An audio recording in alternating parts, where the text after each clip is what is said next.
Last video we have discussed what are the practical use case of MCPs, and I have demonstrated how to develop MCP for your internal ERP and CRM applications. In this video I'm going to walk you through how to develop your first MCP server. So before we begin with a practical example, I want to show some important resources which can be used to develop MCP. The first resource is MCP website, which is developed by Anthropic. So over here, all the documentations related to MCP is mentioned. So it has mentioned what is the MCPs, what are different type of MCPs, how to develop MCP client, how to develop MCP server, and all the other things related to MCP is mentioned on these documentations. Second resource is if you are doing the vibe coding and if you are using LLM to develop your code, then you should visit skill.sh website. Over here you will find a particularly n number of skills, but one skill that I want to highlight is MCP Builder Skill. So this first MCP Builder Skill, which was having 47,000 download and developed by Anthropic. So if you install this skill in your code IDE, then it will help you to develop a better MCP server. So you have to just click on this and paste on your preferred IDE. Then it will ask which LLM you are using to develop to write a code. Then it will install this skill and it is going to proceed with that. Now let's jump to the code example. Over here we have index.js file. So in the index.js file we have MCP server. So first of all we have installed the dependencies. The first dependencies is Model Context Protocol SDK. Second dependencies is PocketBase. Third is Zod, and fourth is .env. Why we are using PocketBase? PocketBase is a one data single file system pass single file pass system. So if I open the PocketBase documentations, what it has mentions, it is open source backend in one file. So it provides multiple things like real-time database, authentications, file storage, and many other things. So for demo purpose we are using the PocketBase, but you can use any of your database. If you are using MySQL, particularly the steps are same. There are few difference in that. Just the connections with your database is going to change. If you are using the MongoDB, then again there is a minor difference. So let me open my database and show you what exactly we have in our database. So if I open localhost, if you log in with my credentials,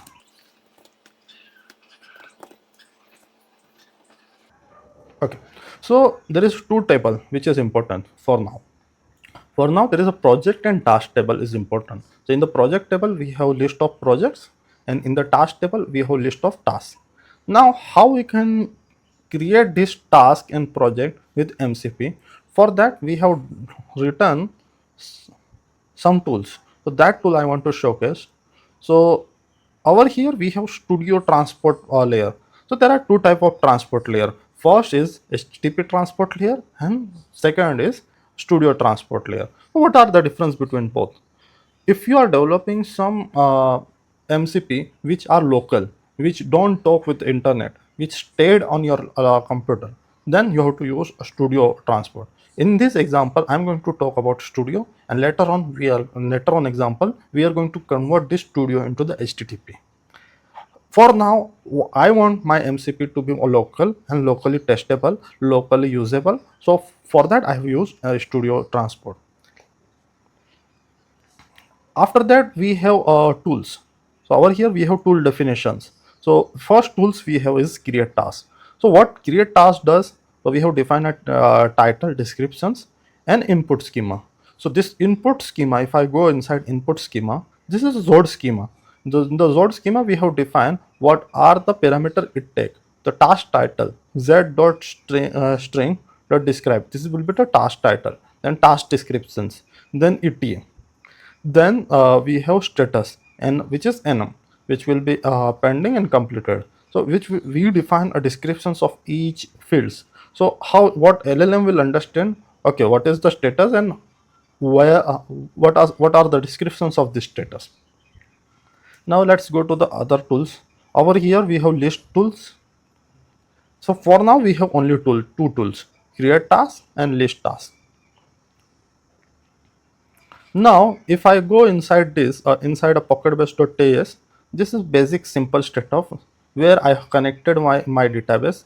So if you are using MongoDB, these connections will be different for you. If you are using MySQL, these connections will be different.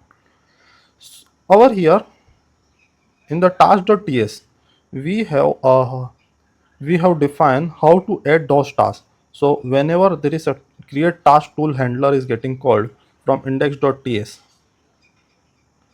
Okay. So we are defining the handler over here in the register tool. So whenever MCP is going to execute my create task tool handler, this method is going to get called, and we are going to get a create task input.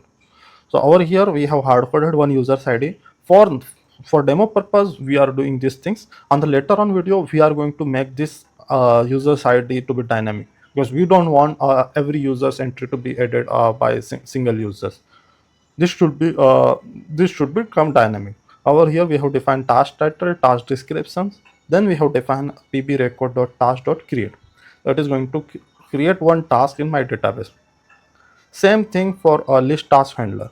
So this is a very simple example. Now the point comes is like how we can test this. To test this MCP, the Anthropic has developed one tool which is called MCP Inspector. So if I go and search MCP Inspector, okay, this is MCP Inspector. So I have to run this MCP Inspector. New terminal. Okay. So I'm going to clear my window. So in first window, I'm going to run my code. So how we can run the code? There is a npm run start, or we are going to run npm run dev. Okay, and in the second window, we are going to run inspector.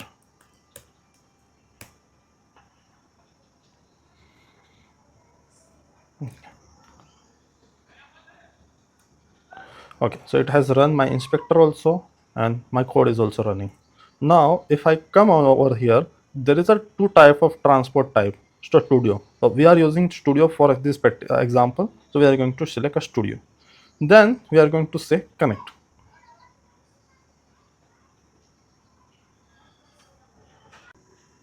Okay, we are going to click on connect. Now it is going to open one tool which is list tools. So if I click on a list tool, it will show me the list of available tools. The first tool is create task and second is list task. If I click on a create task, it will show me the what are the properties available in a create task. So it is showing me what are the compulsory fields, and if I click on a status, it is showing me the drop down because we have defined as a enum. If I click on a list task, it shows me the status filters, and if I click on run tools, it's lowered the data and it show me the JSON output. So MCP Inspector is the same as a Postman. If you are using Postman or any other tools for REST API testing, this is a tools for testing your MCP. In the next video, we are going to discuss how to use Visual Studio debugging to test the MCP. And in the next video, we are going to add few more complexities and few more examples. Thank you for connecting.